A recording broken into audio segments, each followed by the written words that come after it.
We don't get taught this stuff in schools. They've never heard the phrase practice makes perfect. They've heard practice makes better. How would you say that you measure integrity if it was a KPI? They're just frameworks and language patterns, which means I can plug it into any industry. That's them going through their map. They've got a system in place to do things. It's speaking and communicating and leadership and the soft skills. Oh no, that can never be for me. It can be for everybody.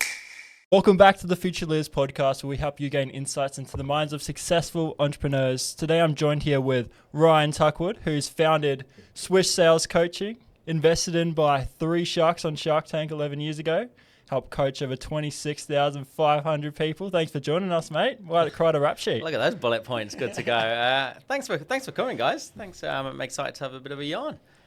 Of course, nice as epic. So for those of the people at home who don't know who you are, who is Ryan Tuckwood? What is SWISH Sales Coaching? What do you do? Who is Ryan Tuckwood? That question could go anywhere.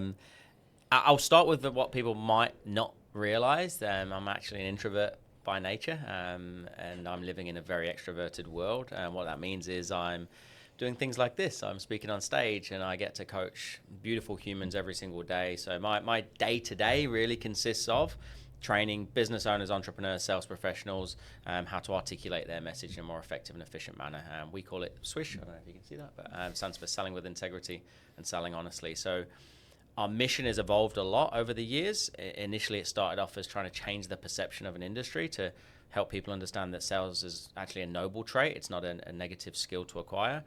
But what I think it's actually really become is a platform to give people a voice for whatever they want to do, because somewhere along the way their voice might have been suppressed. That could have been that they just weren't in the right environment as a kid or as a teen, or even my age. I was 30 when I started this business, so late. Not like you guys starting young. Why was my voice suppressed? Where did it start? Where did that come from? And how can we help people kind of realize their potential a lot earlier? So that's kind of what we do now. So what was your biggest mindset shift that you had to do to allow you to unlock the success that you have today? I don't think there's one. I think there's milestone mindset shifts that you need to make. I don't know if I'll counter it slightly by saying I don't think it was a mindset shift. I think it was a conversation that I had with my old sales manager where he just removed all excuses for me. And what I mean by that was I got to the stage where I was 28, 29 years old. I'm on my arse. I've got 31 cents in my bank and I'm sleeping on my friend's bathroom floor, and life's quite frankly embarrassing. I'm bottom out of 21 people in the sales room. I'd been bottom for 3 months straight, and I actually quit. I decided to just throw the towel in. But the conversation I had with my sales manager at the time, Jack, was I'm quitting, and he just looked me dead in the eyes back and said, I'm not letting you because you haven't even tried. So what he did was he set me a target. He said, I want you to fanatically obsess over the art and craft of sales and communication for the next 60 days.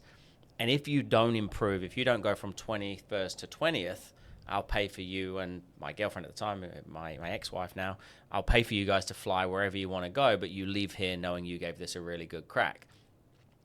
What he did, though, which I think is genius, and I guess it does play towards the mindset shift, is he genuinely stopped me caring about making sales, because now I wasn't going into the sales calls trying to make a sale.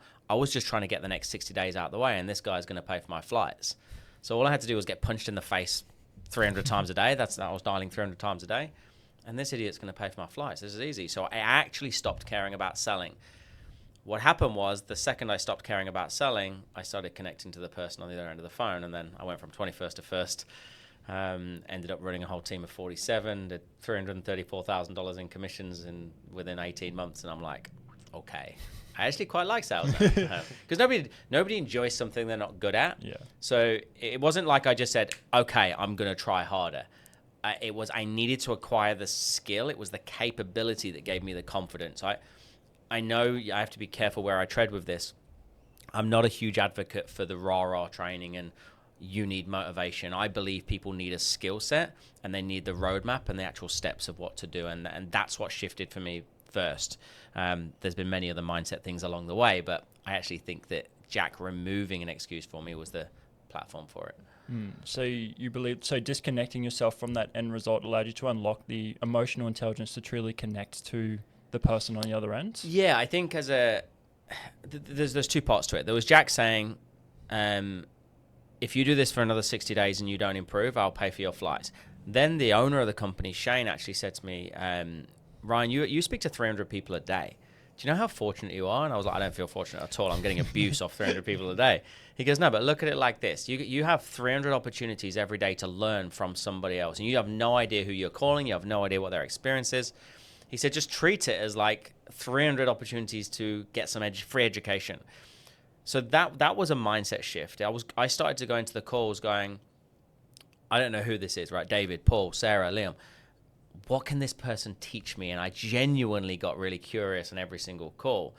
And then when you lead in with curiosity instead of commission breath and you're trying to make a sale, because I was interested, they got more interest. Because I was interested in them, they became more interested in me. Kept people on the phone. I learned how to be a gatekeeper. I learned how to ask the right questions at the right time, in the right tone, with depth, to trial close, and then it all fell into place. So it wasn't just a shift, it was a shift with skill. Because that's what we're doing at the moment as well, is how can we create a dynamic skill set and teach that into the younger generation. And Yeah. I think that it's more than just having a skill to like sell people.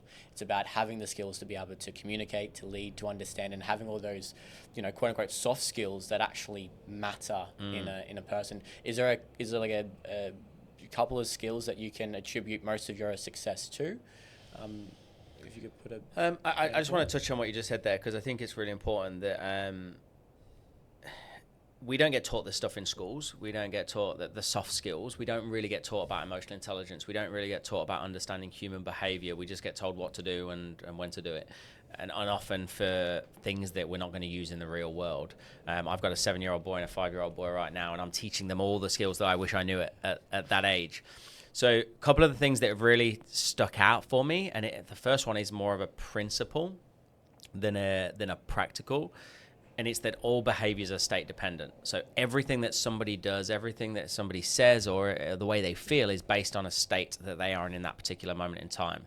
So as a sales professional, as a business owner, as a leader, as, dare I use the word, influencer, whatever you want to say, I prefer the word inspire to influence. I don't like the words convince. I hate the first 3 letters. I hate the word manipulate, persuade, and influence. I like the word inspire. So how can I inspire somebody or a group of people to do something? I have to first be aware that they're not going to do anything until I get them in the right state in the first place. We run big events, you run big events. Everything that we do leading up to an event is designed to get people in the right state, to have their sales defenses low, not because we're going to sell anything. We often don't sell anything at our events, but I want them to be in the right state to receive the information from whoever's speaking on that day. Otherwise you can't impact them. Yeah. Well, they'll listen, but it's hitting almost an unconscious brick wall. It's like when we listen to sales calls or we shadow people, they'll say to me, Ryan, I'm saying what you say, right? You told me to ask those questions. I'm saying that, and I say, no, you're right. You are saying that, but you're either saying it at the wrong time, in the wrong tone, or you didn't pre-frame it correctly. So I could say something along the lines of, can I share with you what we do here at Swish? And you go, yeah, okay. Or I could say, hey, look, this might not be for you, but would it be appropriate if I shared with you what we do here at Swish? When I said, this might not be for you, you internally go, I'll be the judge of that. So then you become more accepting of the next thing that I say. Does that make sense? So what I'm doing is just changing your state really subtly. Same as the way I dress. Like I spoke at CPA Congress yesterday, which is I saw that. That's cool. Accountants, financial advisors, very professional people.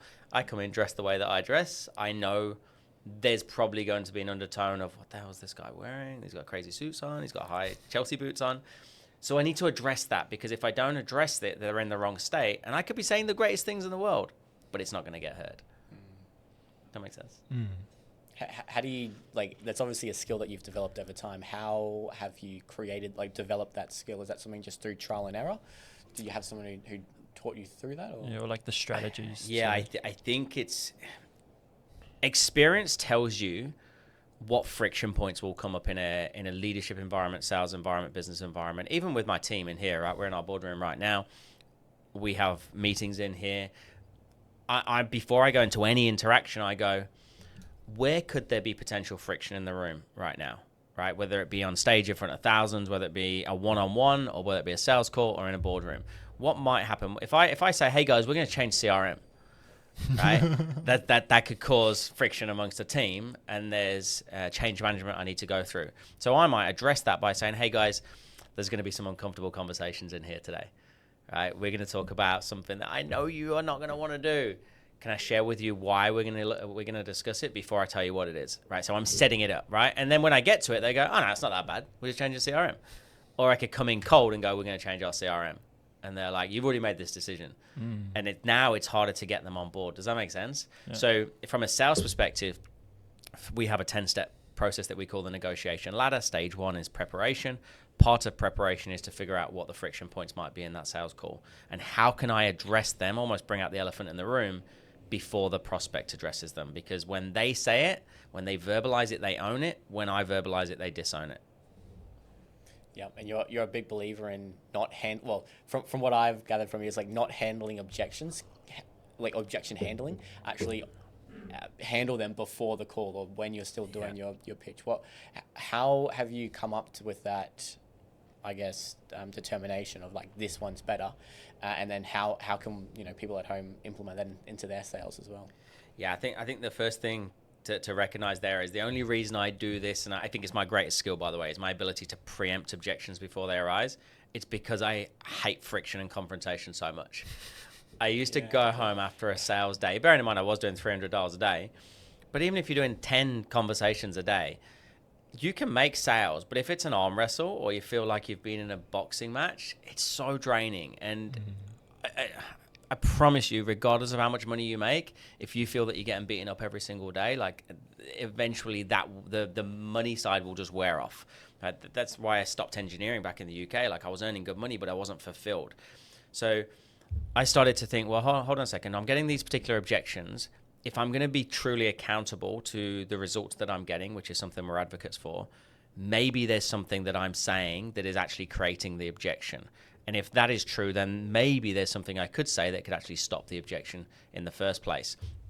And I realized that the thing that I need to say to stop the objection is the objection. I just got to say, hey, look, if you're not concerned at this stage about how you can integrate this into your business, you should be. If you're not worried about whether your team are going to adopt this 100%, you should be. If you're not thinking, well, you guys are way more expensive than the rest of the market, you should be. And I give you the objection. And I had an old sales coach say to me once, that's ludicrous. What are you doing? Why are you giving them the objection? I said, I'm not giving them the objection. The objection's already there. We have the data to suggest that 92% of conversations get to a stage where they go, well, how do I know if my team are going to use this? So all I'm doing is just bringing it up first so that you don't verbalize it. When you verbalize it, you create a new neural pathway, which is a stronger belief system. So I stop you doing that in the first place. And I'm like, it's okay. We can have a conversation about that, which then shows that I'm super confident with our ability to deliver whatever I'm talking about. Yeah. So that makes sense? That makes sense. So bring it to the table first. With integrity being such a core piece of your business and the way that you do things, how would you say that you measure integrity if it was a KPI? For your team, how would you measure integrity? That's a great question. I've never been asked that question in 11 years of business. So we had recently, I'll tell you a story and then I'll give you my answer. We're always looking for different finance arms to obviously help fund our services for clients. And we partnered with a company called WHOP. I don't know if you know WHOP, W-H-O-P in the States. Like huge company. They've grown ridiculous, $1 billion valuation apparently. And to get into WHOP, you have to have a certain turnover and you have to have, if you're going to use certain finance, whether it be Afterpay, ZipPay, Klarna, or I think the one we're using is Split It, you have to either a 1% or a 2% dispute rate. Okay. And you have to prove it. So they only wanted 90 days. We didn't read that bit. We gave them 12 months. And we have a 0% dispute rate, right? No refund requests, nothing. They didn't believe us. They were like, nah, never happened. We've never had a company have a 0% dispute rate. So we had to go on, we had to do a Loom video, go through all of the accounts and prove that we've never had anybody say, you guys are overcharging, I want money back, blah, blah, blah, right? So I think that's where my head went when you asked that question. I said, if I'm gonna measure it as a KPI, which is actually a great metric for us to put in place, it would be, are we getting refund requests? Because if we're getting refund requests, for me, that means that you've oversold somebody, you've missold somebody, or you're not servicing them to the best of your ability. So our CX team, they get incentivized on re-signs, of course. We have a belief here at Swish that you haven't made a sale until somebody buys a second time. So like we ring the bell when we make a sale, but you basically rip the bell off the wall when you make a second sale. Like some clients have been with us for 7 or 8 years. They're family now, because making a sale is easy. Making a sale is really easy. You just have to lie to them, overpromise them, and discount. Anybody can make a sale. It's easy. Making a sale where somebody feels good to pay you, and then they enjoy your services and they keep paying you, that's the skill. And I think that's how you'd really measure integrity. Good question. That's a great answer. What would you... This just came up while I was thinking about this. You mentioned that making a sale is easy when you just give discounts, rip people off. How would you say the culture is in Australia when it comes to sales and people being so withdrawn from buying something, or they don't want to be sold? They have to get the deal. How do you navigate that? And how would you say the culture surrounds that opposed to something like the US? Do you mean the consumer wants to get a deal, like they want a discount? Yeah, just from the Australian culture and how that plays a factor into it. Yeah, I think what the major difference I see between the US and America is the US and Australia. Tall poppy syndrome is real, whether we like it or not. I've been over the States quite a bit over the last 12 to 18 months, and they just want you to win. Like they actually want you to win. Whereas in Australia, it feels like people want you to win until you're doing too well, and then they'll chop you down. And it's a sad state of affairs. So what that creates is a disconnect in the way you present your products and services. Because if I'm in America, what we're going to do is focus on the outcome so much and build this future life of pleasure. In Australia, the more I talk about the future pleasure and how good our product or service is, the more we disbelieve you. We get more skeptical. And that also plays into personality types as well. So I'm a C personality type. The fluffier you get, you say, guys, you want to come and speak at my event? It's going to be the best event you've ever been to. Like the audience is phenomenal. Like the more you go to town on that, the less I believe you. And that's a personality thing as well. But Australians disproportionately are more skeptical. So the way I then sell to different demographics would be to the Aussies. I'd tell them, I use what I call an intentional no. So I'll say, hey, can I just tell you what we're not good at? Right, I'll start with that.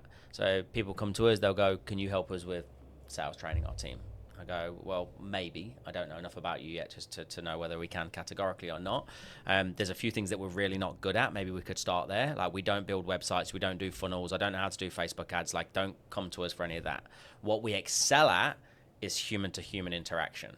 So I start with an intentional no, which is almost a negative, and Aussies love a good negative, and Brits.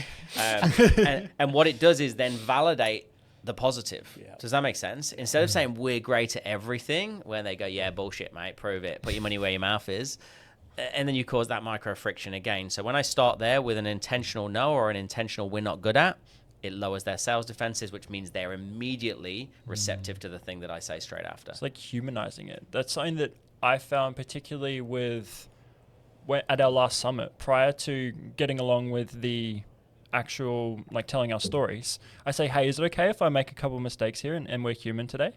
It lowers the defenses. They're like, oh crap, this dude's going to make mistakes and he's just like me. But I'm not going to be looking for the mistake. Yeah, it's real. We're not perfect. I think we have it on our pre-registration form for an event. At the bottom it says, look, we're not perfect, and if you see anything that we could do better, please let us know at any stage. We did our national sales conference last year. It was called NSC 25. We had 1,000 people in the room. On the inside page, it said, welcome to the NCS. We got those 3 letters the wrong way around.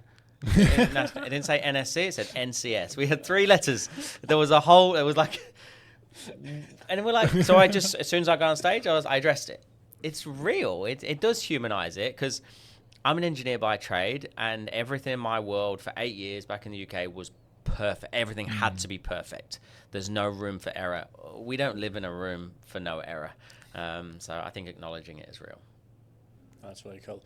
Going back to what you mentioned previously on the C personality type, do you just want to give like a brief overview of what the different personality types are and sort of how we can identify each one? Yeah, I think I've been down this rabbit hole a lot over the last few years. I'd never heard of it when I moved to Australia. I'd been used to speaking to machines for a long time. And then you come here and you just get annoyed by people. Why don't people think the same as me? Why don't they act the same as way I do? I'm a recovering perfectionist, but I still have great attention to detail, and I don't understand why people don't have high standards. So move to Australia and you're in that she'll be all right sort of mindset. I'm like, no, she won't be all right. We need to mitigate risk. So like I started to get frustrated with people on calls, people are being rude, or I'm explaining to them the logical rationale as to why they should move forward with this product or service, whatever it is. And I can make all the numbers make sense from where they are to where they want to be, but they still wouldn't say yes. And I'm like, you're an idiot. So I then went down a rabbit hole of going, well, hold on a second. Maybe people think differently. maybe not everybody is wired the same way as me and appreciates the numbers. Maybe not everybody is wired the same way as me and appreciates timelines, specifications, warranties, guarantees, all that sort of stuff. And I stumbled across something called DISC personality profiling. It's very famous. It's been around since 1928. The guy that created it is the guy that created the polygraph machine or the lie detector test. And his studies all got validated at Harvard University, and in 1940 it got turned into a very sophisticated assessment by a guy called Walter Clark. And what it summarizes is that there's 4 different personas. There's DISC, dominant, influencer, steady, and conscientious. And First thing to recognize is that different is different and different is okay. We need a mixture. I've got this wrong over the years. In 2018, 19, I hired a team, 5 salespeople at the same time, and they were all one personality type. They were all I personality types. Massively backfired. Very loud sales floor, very fun sales floor. The end of month parties were great. Not a lot of work was getting done. So D personality types, they're very fast, they're very direct, they're very outcome and results orientated, sometimes to the detriment of the process and to the detriment of relationships, but they'll get shit done. Think Donald Trump. I personality types, they're influencers, they're very fast paced, they're social, they're talkative. They are historically better communicators naturally, but they can overtalk and talk themselves out of a sale, and they don't really follow processes very well because they get bored. They get shiny object syndrome. S is the steady eddies, and they're slow and reserved, very people orientated as well. So they actually care. So you can't motivate them by talking about commissions and numbers and data. You have to motivate them by talking about impact and community. So it's a totally different conversation if you're a leader. And then C, me, believe it or not, I'm slow and reserved. I'm introverted, and I'm very task orientated. So I'm about getting the job done. But I'm going to take longer than a D personality type to do it, who's about getting the job done and getting it done quickly. I'm like, let's get it done, but let's get it done right. No rework. So how do you read them? There's only 2 questions I'm ever asking when I meet somebody. I'm asking, are they fast or are they slow? And are they people or are they task? It's the only 2 questions I ever ask myself. So you guys come in here, you meet and greet my team. Let's say, for instance, I hadn't met you before and you were coming in for a job interview or maybe a sales conversation. Did you meet Caitlin on the way in? Yeah, so Caitlin would then Slack me and she would go, right, you've got these guys in, you've got a C personality. And she would Slack me that message. So by the time I walk down here, I know how to communicate with you. I'm going to be more slow and reserved. I'm going to go through the bullet points, the specifications, the timelines. I'm going to stay on task. I'm not going to have too many niceties at the start of the interaction. Straight to the point. And then you walk out going, talks my language. And I'm like, no shit. Based on what you've seen from us and interactions with us, what do you think our personality types are? Psychopaths. So you have what's called situational behavior. I think both of you have a level of emotional intelligence. So there's actually 8 personality types if you want to make this really complex. Have you done your assessment? Oh, I did the assessment at Dreamfest, which I think I'm you a did C. DISC? Yeah. Did you do DISC? You did. When I did it. Yeah. Sorry. I thought you meant. I thought Morgan did it. I was like, what? So there's actually 8. Okay. I don't know if I spoke about this at Dreamfest. So there's actually high of each one. So there's high D, low D, high I, low I. So it gets really, really complex.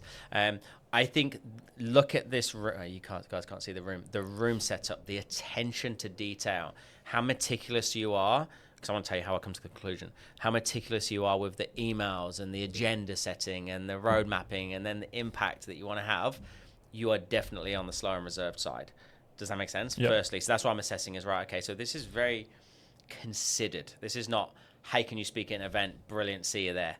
This is, hey, you wrote me an email or a letter giving me the demographics, the impact, the why. Do you know what I mean? Which was actually pretty smart, because in that letter you covered a few different personality types, because I don't know whether you knew what I was by then.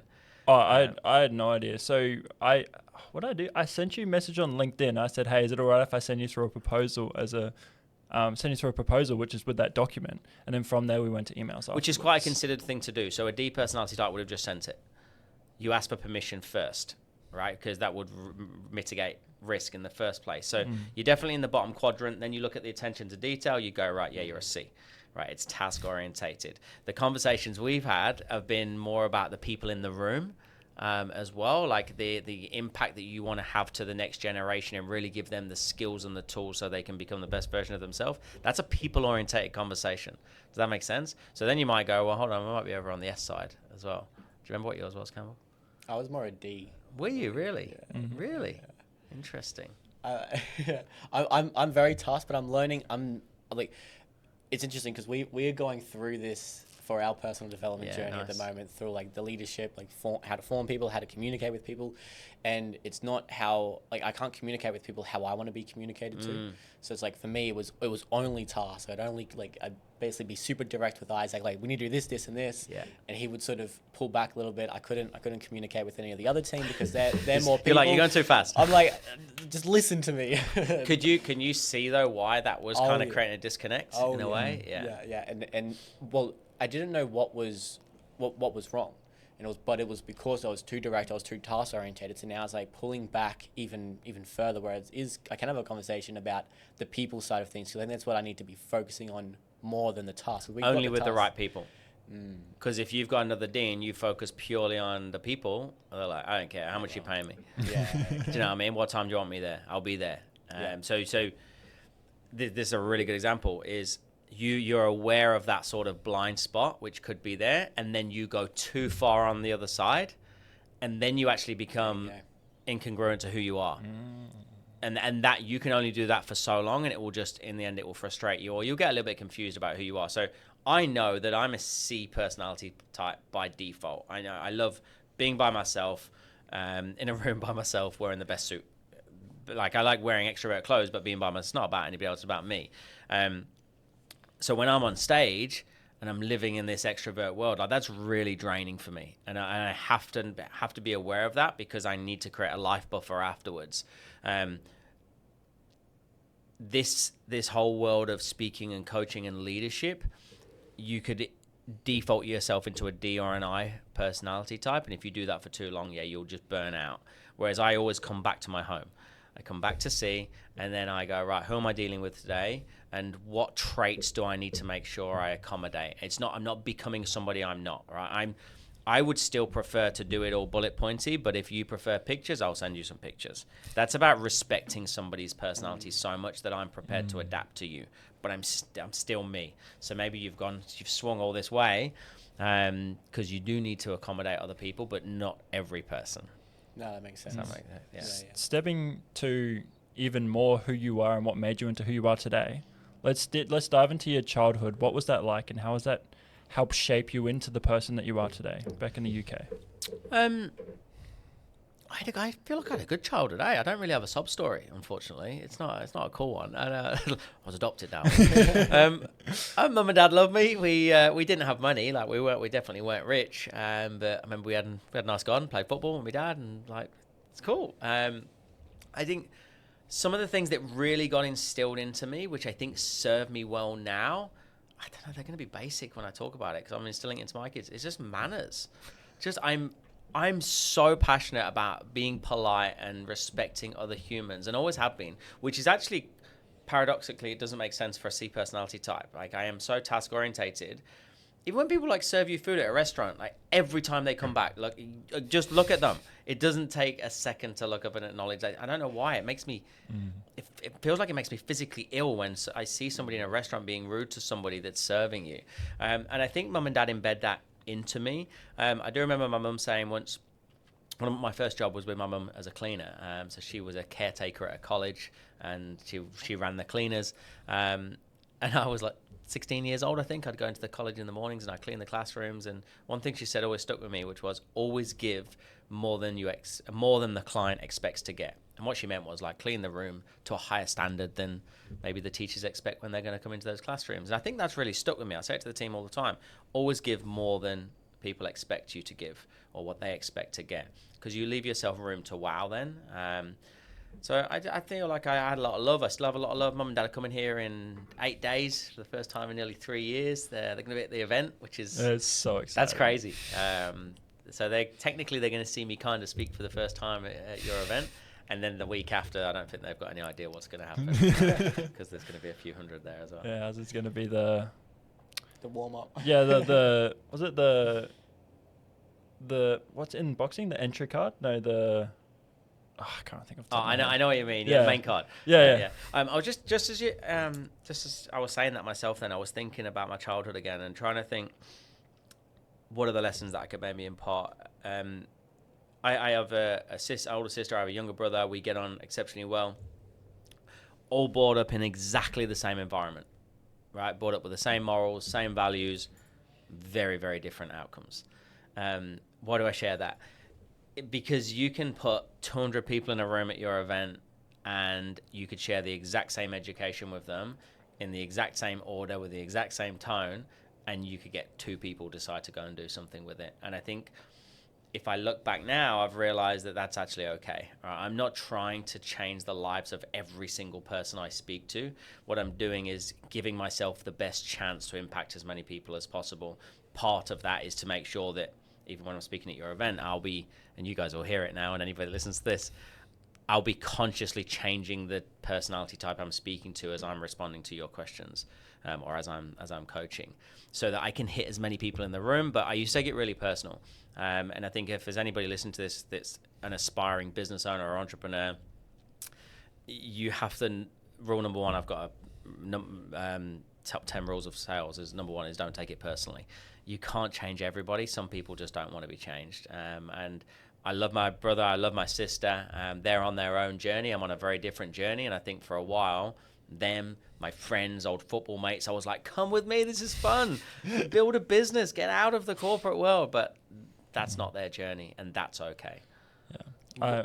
I went through that on a very similar level when Forge was first created. I'm like, I don't understand. It's like 3 hours of your whole life once every 2 months. Come on, just come along. It's going to be great. And then I actually pushed them away because of the amount of, I was so adamant about trying to get them there because I'm like, but just give it a go. Just see what it's like. Yeah.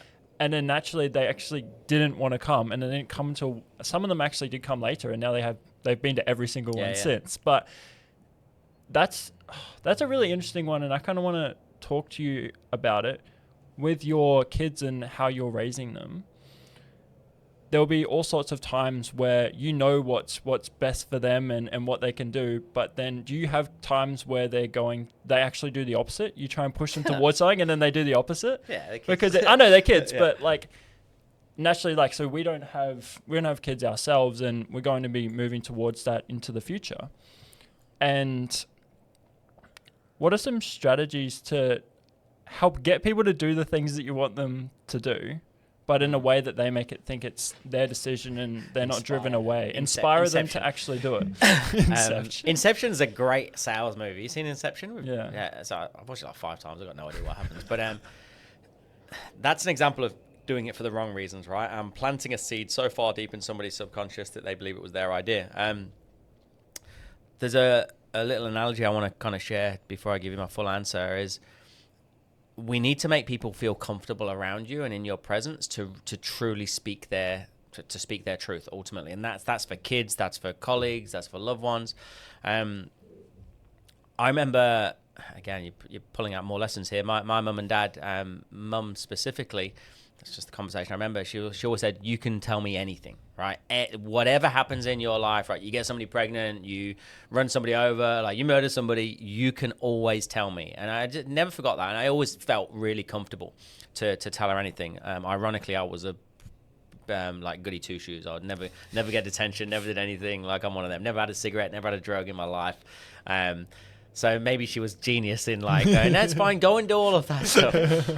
But I remember that. So I do the same with my kids. And I hear a lot where kids go off the rails and they don't feel they feel scared they're going to get in trouble if they say stuff to their kids. And I was actually with my sister-in-law the other day. So I had my boys, they had their cousins, and we were just around the pool in the day. And Maverick came up and he told me something that he'd done. And I just sat in it and I said, "Thank you for telling me." And that was it. Didn't say anything back. And then Shireen, my sister-in-law, said to me, "Who taught you to do that?" And I'm like, "What do you mean?" She was like, "You didn't guide him, you didn't coach him, you didn't say anything, you said thank you for sharing." I was like, I just figured like if I judge him, he's not going to tell me anything else in the future. And she'd done this whole course, and all the stuff on about non-judgment is that you just let people share. It helps keep their guard down. They'll feel more comfortable to share stuff in the future. Anyway, this is like 10 days ago. And then yesterday, for the first time, Mav's in year 1, so he's had prep. He's nearly finished year 1. He's been at school nearly 2 years. He got called into the principal's office for the first time. He's terrified, right? Or he was going in. He was supposed to go in yesterday. So I think he told, what is it today? Wednesday. So Monday night he told me this. And kids, by the way, they'll tell you the truth just before they're going to bed as well when they're slipping into that sort of theta brain. As they'll start to just kind of open up and tell you all the stuff. It's quite funny because it's almost like they're delirious. And he's like, "Dad, I need to tell you something." And he said, "Yeah, I've got to go and see the principal." And again, it was the same thing. It was like, "Okay, cool. How do you feel about that?" Right? I didn't say why. I just said, "How do you feel about that?" And then he told me why. And I think there's lots of lessons we can learn about getting people in the right state, almost that childlike state where they actually tell you the truth. So in a sales situation, we've got to get sensitive information out of people. We've got to find out what finances they have, what serviceability they might have, what pain points they have. One of the things that I do, and I did this when I had a real estate investment company, I'd go out to people's houses and I knew there was a friction point around them telling me their sensitive information.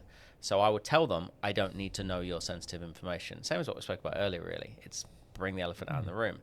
So I'd say, "Look, I don't need you to share with me how much money you've got in the bank. I don't need you to show me your internet banking. I don't need you to show me your superannuation account. Of course, the more you feel comfortable to share with me, the better I can potentially tailor a solution for you further down the line." 90 minutes later, they're showing me everything. All behaviors are state dependent, right? What I'm doing is get them in the right state. So I think everything will always come back to that, whether it's a kid, whether it's a colleague, whether it's a client. What can you do? What can you say that will make people feel comfortable so they go, "It's okay, I trust you." And hopefully you're doing it for the right reasons so they can actually trust you as well. How do you learn that skill to frame people or to get them in the right state of mind to receive what you're going to tell them? Like, how do you learn that? Repetition of language. I mean, there's certain language patterns that I've probably said 5 or 6 already on this interview. And the only way you ever learn and embed is through repetition. So people say, "How do I get more confident at cold calling or selling or closing or networking? How do I get more confident?" I'm like, "You do it."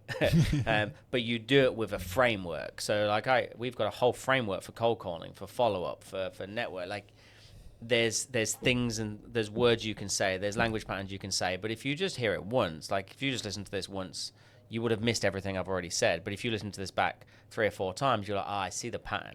I see what he said there. He said at the beginning, 'I'm not sure if this is for you,' but he said, 'Hey, look, you're not going to like what I've got to hear, but you don't need to show me this today.'" But they're just frameworks and language patterns, which means I can plug it into any industry. It doesn't matter what product or service you've got. I just plug that in at the back end, if that makes sense.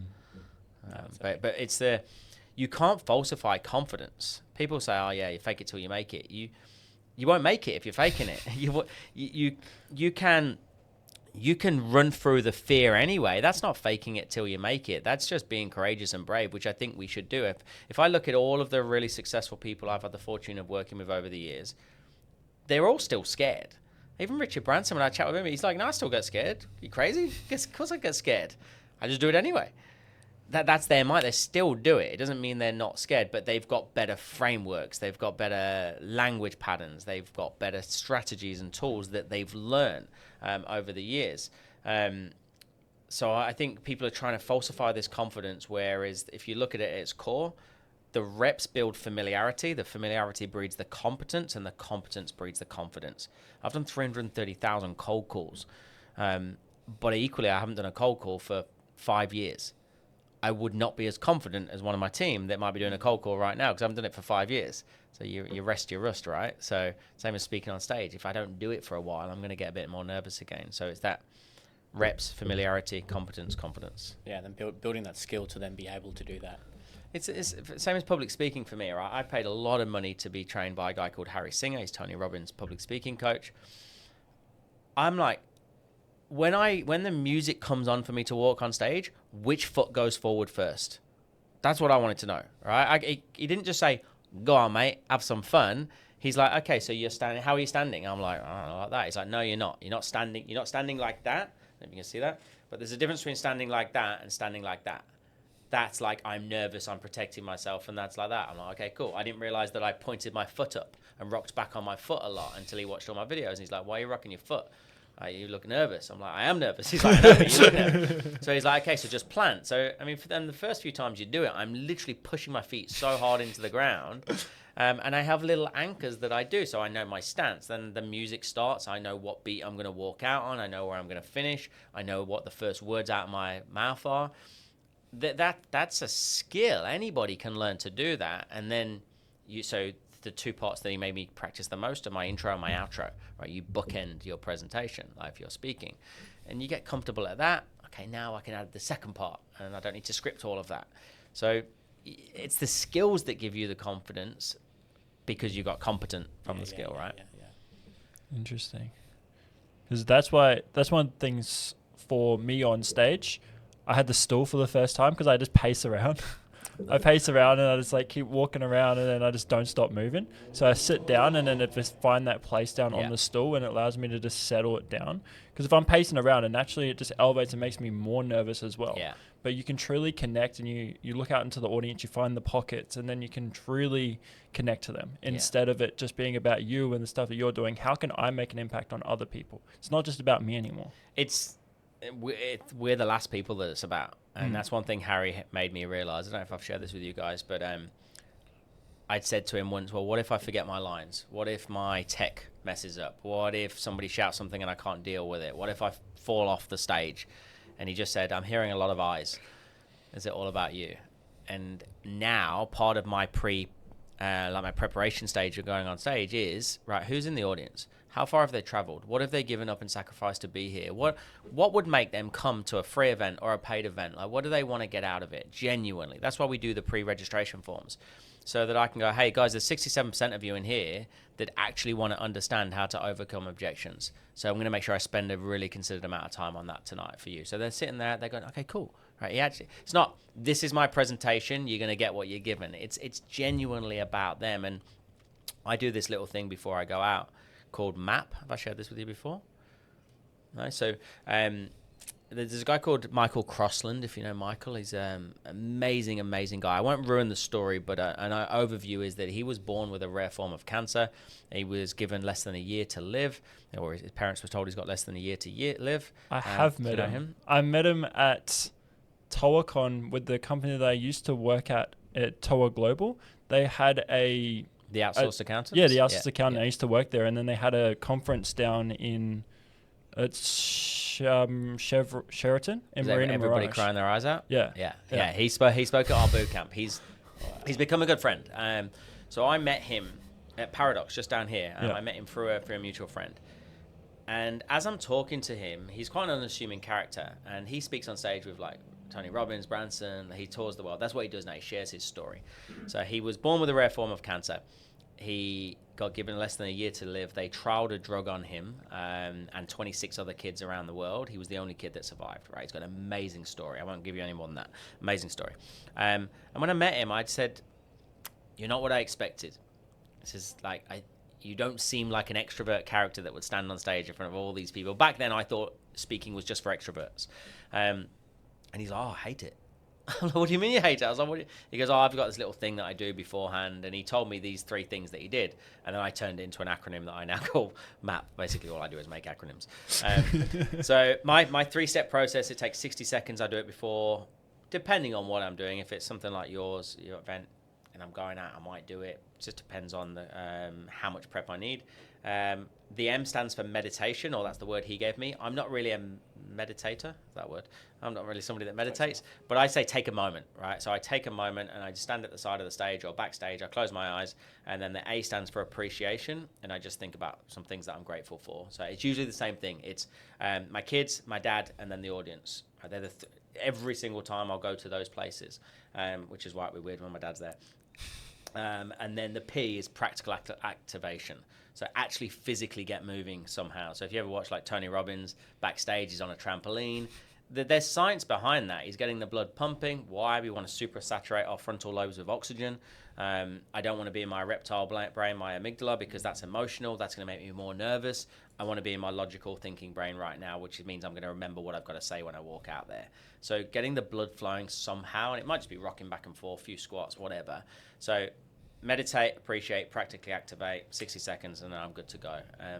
So the reason I share that is I'm not just getting confident because someone told me to be confident, or come on, go and have some fun. I am confident because I have all of these competencies. I have a plan. I have a strategy. And it's the same on sales calls. It's the same in business meetings. It's the same on dates. I've done some speed dating training. It's exactly the same.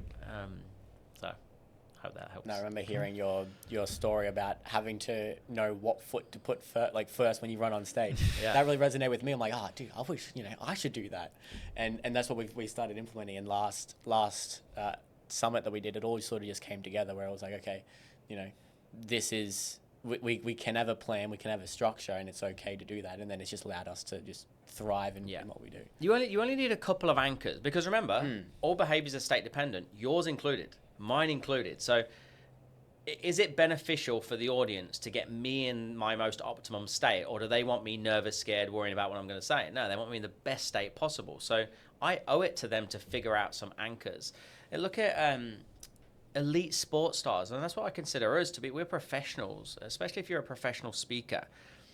It's a career job. It's the highest paying job in the world as well, speaking, by the way. Like, if you learn to speak, it's ridiculous money we get paid to speak. But look at like a Ronaldo or a Messi or whatever sport you follow. Basketball, I don't know, AFL, could be anything. The ball's there, like they plant their left foot a bit next to the ball. Then they take 1, 2, 3 steps back. Then they put their hands on the hips. Then they take a breath. That's them going through their map. They've got a system in place to do things. And then some of us go, yeah, I don't know, I don't like speaking. It's like, well, because you don't know what to do. Of course, I was fortunate. I was at an event after AREC. Do you know AREC, the real estate conference? AREC, no. I saw a guy called Robin Banks. His name's actually Robin Banks. It's amazing. We've been referred to him before, and then I'm like, this is hilarious. This dude's name is Robin He's Banks. great. He's great. South African guy. And I met him backstage, and somebody came up to him from it was a real estate conference. Somebody came up to him from Harcourts and said to him, "Oh God, I don't know how you do it. Like you're so natural on stage, and you're amazing, and I hate it." And Robin just goes to him, "What do you do for a living?" He goes, "I'm a real estate agent." He goes, "Well, I'm a professional speaker, so of course I look confident." And I would not, if I watched you sell a house, I'd be like, "Oh my God," I wouldn't go, "How do you do that?" I'd go, "This guy is trained." And I think people look at selling and they look at speaking and communicating and leadership and the soft skills. Oh no, that could never be for me. It can be for everybody if you learn the right skills to do it. Like for myself, I had crippling social anxiety until I was like probably 19, till Forge allowed me to get past Welcome that. to see personality. I know. So you just work your way through it. That was my goal through university, is I want to overcome my fear of public speaking. So every single group task, I'll present. Yeah. And then sometimes my throat fully closed up. You just can't do it, and you just process through it. You get through it. And then through Forge, in front of 10 people, 20 people, 30 people, and now 100 plus. It's amazing how with the smaller groups of people, it's actually more intimidating than it is once you get to like 100. So Harry said that to me when I first engaged him. He said the bigger the crowd, the easier it gets. I never understood that. And then I did 4,000 people with Goggins, and I'm like, you can see 40 of them. It's the same as a 40-person crowd. Just to your point of what you said there, Maverick, my eldest boy, he struggles a little bit with reading and writing and spelling, exceptional at maths somehow. And he said, I asked him about it. I said, what? Because I sat down with his teacher, and she said, yeah, he doesn't really like volunteer the answers in the classroom, like for spelling. And I said to him, I said, do you know the answers? And he's like, yeah, I do. He says, but when she says, look, put your hand up, he goes, he literally said, my hand doesn't work. Like, she talked about crippling fear, and I can see in them already, they got like debilitating introversion. He's like, my hand doesn't work. Like, I want to put it up, and I physically can't. So now we practice that at home.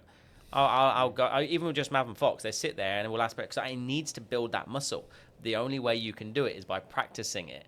It starts in his head, but eventually he'll get asked a question, he'll be like that, and you know what will happen. He'll get it wrong first time, and he'll go back into jail.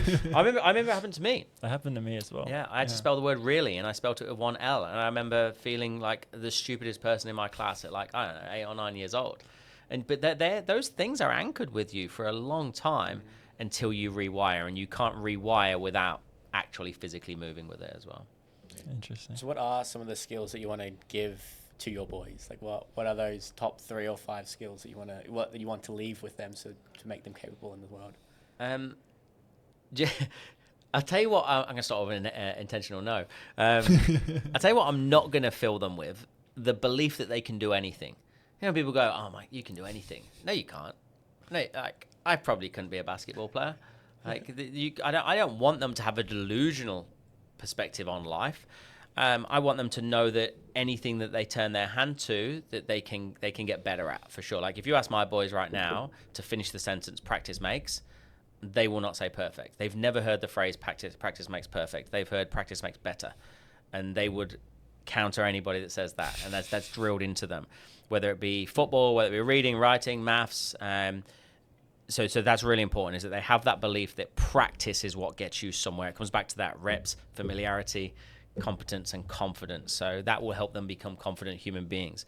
The manners we do, it sounds really cheesy. We do this all the time. Like, we walk into school, I give them credits, like as in mental credits. So they get 1 point for saying good morning if somebody says good morning back to them.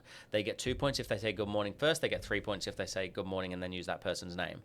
Now, we literally play this game as we walk into school. We go into restaurants as well. Like, it's just what we do. I'm very conscious about modeling, as in setting a good example for them. I'm opening a door saying ladies first or something. I'm very conscious around being on my phone in front of them too much. I don't want them to see that dad's just always on his phone. Bearing in mind, I have them 50% of the time. I'm separated with their mum, so when I'm with them, I'm on. So I think those types of things, that discipline of practice will get me better at whatever it is. I don't care what they decide to do, but practice is going to get me there. But then I bring the people orientation into it by, remember, hey, we speak to humans. We look people in the eyes. We say please. We say thank you. We say good morning, good evening. We ask questions. We be curious. And these are things that I'm literally talking to them about every single day. And I guess it's the things that I never got taught. No, my mum and dad, they modeled really well. So I watched it. But I wouldn't say I ever sat down with mum and dad and spoke about social skills and how to hold a conversation with anybody. I don't think they're that way inclined. They weren't business orientated. I teach them selling's a good skill. We do car boot sales. I saw that. Yeah, so cool. Yeah, I think, like, again, it's just anything that involves humans. If you want to get somewhere in life, if you want to achieve something, very few people have done it themselves. If they don't have an ability to communicate, if they don't have an ability to ask for what they want in life, then they're always going to be sitting under their potential. And I don't want them to get to what I was, 28, 29 years old, and then go, I wish I started this 20 years ago. Look at you guys. This is demoralizing for me. Like, how old are you guys? I'm 22. You're 22? 23, yeah. So I literally, this sounds horrible. I could be your dad. Like, I've just turned 43, and I didn't know any of this stuff until I was in my 30s, realistically. And I didn't start the business till I was 30. No, it wasn't that, 31. I didn't start speaking till 2017, 18. So like 7 years ago was when I first started standing on stages, and you guys are doing it at your age and openly admitting that you're stepping out of your comfort zone to do it. That means you're going to reach your potential a lot faster than I did, and then you get to reap the rewards of that a lot longer because I'll probably be gone. That's motivating, isn't it? Put that on your podcast. Have that as a reel. One thing that I've used myself to overcome the speaking to lots of different people, and this is something I reckon would be pretty fun for some of your boys as well, is every time you walk past somebody, you go through the alphabet. So you'd be like, amazing day, don't you think? Wow, it's so beautiful today. Couldn't want a better day. And you basically go through the whole That's alphabet. cool. I really like that. And Did you make that up? I made it up. It was so fun. And then I told it to my auntie in New Zealand when we were doing a bushwalk, just walking past people, and it can light up people's day just to have a single thing like that. And you're playing a game. They have no idea. Yeah. It's just the fun thing that you're playing a game with somebody else. Yeah. And they have no idea. You just gave them a great greeting and made their day. So again, we'll come back to the fundamental rule of human behavior. All behaviors are state dependent. What you've done is gamified it. With my kids, you get 1 point, 2 point, 3 points. It makes it fun. I'm not saying it because they can't comprehend why manners are so important right now. Their brain's not fully finished for them to actually compute that just yet. So I have to gamify it until it becomes a habit.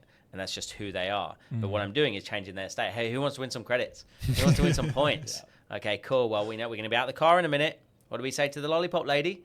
Okay, do we know her name just yet? Maybe we're asking her name today. Who's going to be first? And then they come and they go, your kids are so polite. Not because they don't want to be polite. They're doing it for a prize. This is why, like, that first 7 years of life is so important because it's brainwashing stage. That's where we're developing all these neural pathways. So they're going to get brainwashed either way. Like, we're all getting brainwashed every single day. Just choose the Kool-Aid that you decide to drink. I choose the manners, the communication skills, the social skills. I choose that Kool-Aid rather than the go sit on a computer, shut up and don't talk to anybody. I love it. For those who want to become a future leader and have live the life that they're dreaming of, what are some of the things that they should be focusing on right now in their 20s to maximize their potential success in the future? To become a leader specifically? Yeah. So one of the questions I get asked a lot is, what's the best sales book I should read? And I often say, don't bother reading sales books. Read about human psychology. So I'd become fanatically obsessed with human behavior. In the UK, as I said, I was an engineer for 8 years. Towards the end, I was running a team. But I wasn't qualified to be running a team. I'd just been there a fair amount of time. And I look back now on some of the ways that I communicated with people and wondered why people didn't listen or do the things that I wanted them to do. Or maybe they did it, but they were annoyed. That could have all been solved by truly understanding why people make decisions and how they do things. DISC is obviously a great thing for that. If they want to run a business within it as well, learn how to build infrastructure within an organization. Learn how to create a company heartbeat. So we follow the scaling up methodology. I met a lady called Anna Samios many years ago through one of our investors, Dr. Glenn Richards. We were, after Shark Tank, in my eyes, we were flying, right? We were going exceptionally well, earning some good money. Hang on, I'll say that back. We were bringing in some good money. Doesn't mean we're earning good money. Bringing in some good money. And it was Glenn that actually he lifted up the hood and he was like, you guys are going to self-implode. If you don't figure out the infrastructure to scale, you're going to self-implode. And he literally said to us, you got to stop selling. And we stopped selling for about 6 weeks. And he introduced me to Anna and he said, she's going to help you build out infrastructure to scale. And she's become a very, very good friend of mine. She's like my Greek auntie now that I didn't know I needed. She speaks at our event. She's Australasia's first female scaling up coach. She's phenomenal. And what she helped us put in place was like morning huddles. So we have a morning huddle every single day. So 3 wins from yesterday, 3 focus areas for today, metric for success, and challenges that we're facing. And we do that in small pods of 5. So every single morning, everybody gets to verbalize wins, focus, challenges, and a metric for success. How do I know I won today? We go straight out of that into a sales surgery where we do a pipeline audit, straight out of that into a role play session. This is all done in the space of 25 minutes every single morning. The team role play 4 times a day. We do a daily feedback email. We do weekly, monthly, quarterly meetings and offsites. We do one-on-one. Like, that company heartbeat is really what sets you free because whether I'm here by myself or whether I've got or whether I'm working away, and I've got a pocket of Swish in London, in bloody Istanbul, or wherever it is, everybody's doing the same thing, and you can't scale if everybody's doing something different. So as a leader, two things that I really focus on is understanding humans and understanding the systems that you put the humans into. No, I love that, because that's Isaac and I are very unique in what we've been able to do, is because we have the DynamX Skillset that we call it, which is like the leadership, the understanding people. We're learning that that's always continually evolving, right? But then also what we do for our job is we build infrastructure, we build systems, we understand how that works at a foundational level, and we've been able to basically have that as our foundation, and then learn all the leadership skills that we needed to run Forge, the communication, how people work, how to run events. We've always had the infrastructure to continue scaling. Yeah. And that's just like one of the skills that we've been able to develop. And because we have the skill set that we needed in order to do that. Even, so really cool. even how to set up this podcast. We had a full system, process and everything. We're Got an SOP for an minutes. SOP. I love it. Yeah. But I remember when we first started, 2014, we were almost a non-for-profit recruitment agency. So because we were registered as a recruitment agency, sales recruitment agency, we got audited by some governing body. I don't know. This woman just turned up one day, literally walked in the door, and she said, "Oh, I'm here to do an audit because you recruit human beings." We're like, "Okay, cool. What do you need to see?" She's like, "Well, where do you keep all the data?" And we just had pieces of paper with everybody's names, credit card details, addresses, like literally written on a piece of paper. And she laughed. She goes, "No, what CRM do you use?" And I was like, "What's a CRM?" Genuinely had no idea what a CRM was. Things like that. It's if you can have that before you start. I mean, it might slow you down. There is the argument for don't try and get everything perfect, just get going, because I dare say where you guys are at right now, in 2 years' time, it will look nothing like where you're at. We're 11 years in, we're on version 56. But the bit that Glenn noticed, and I think is really, really important, if your infrastructure doesn't support your existing clients and starts to create a detrimental experience for them, you will self-implode, because you'll get bad reviews online, you can't come back from, you get refund requests, and if you don't have a good margins in your business, cash flow is going to hit you, and you're going to be gone within 18 months to 2 years. And I see that happening a lot. So we always say, we'll help you scale, we'll help you grow, but we do it responsibly. So making sales, as I said earlier, is easy for us to help companies make sales, because often they're doing some fundamental things wrong. And it could be as simple as they're asking the right questions in the wrong order. So we come into your business, we go, right, move that question there, and sales go through the roof. But now they can't support it. So then they self-implode, which actually isn't great. So we need to look deeper if we're really going to work on scaling an organization. Interesting. What I want to know, so you have 3 sharks. They're still involved in your business.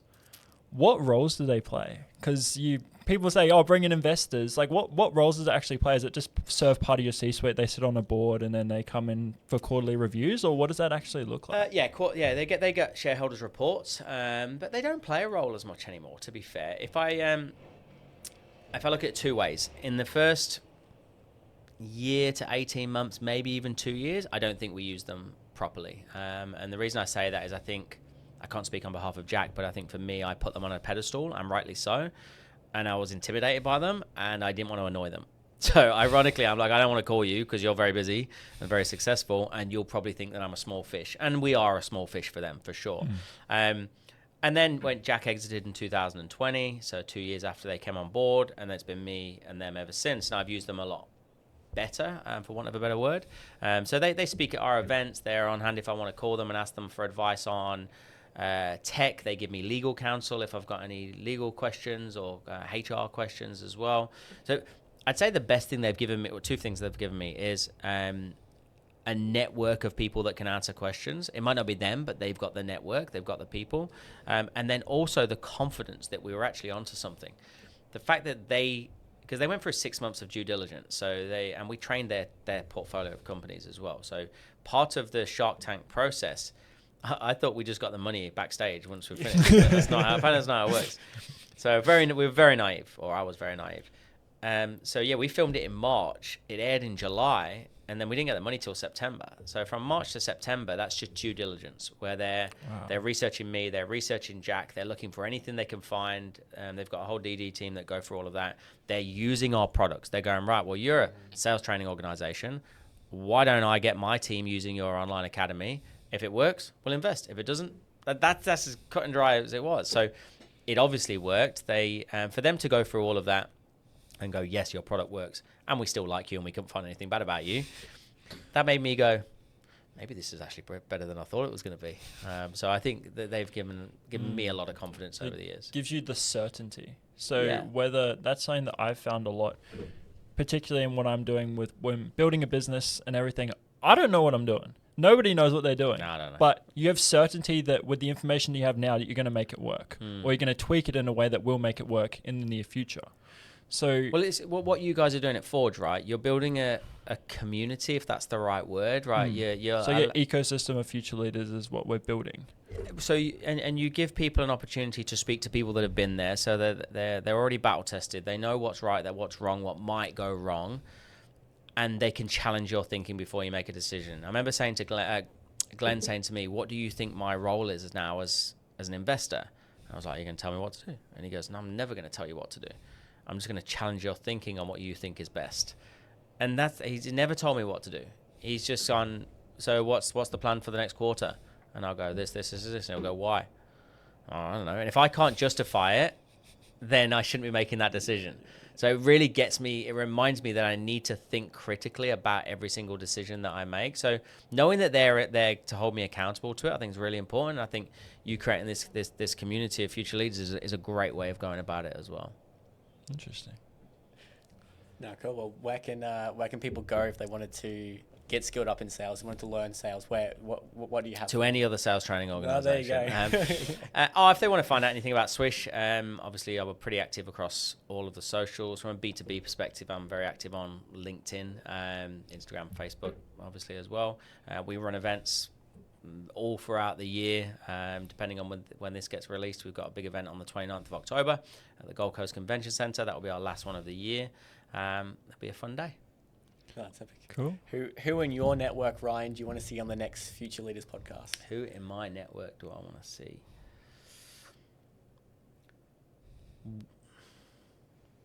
What do you want them to share? And I might be able to choose better. What messages have you not heard about just yet?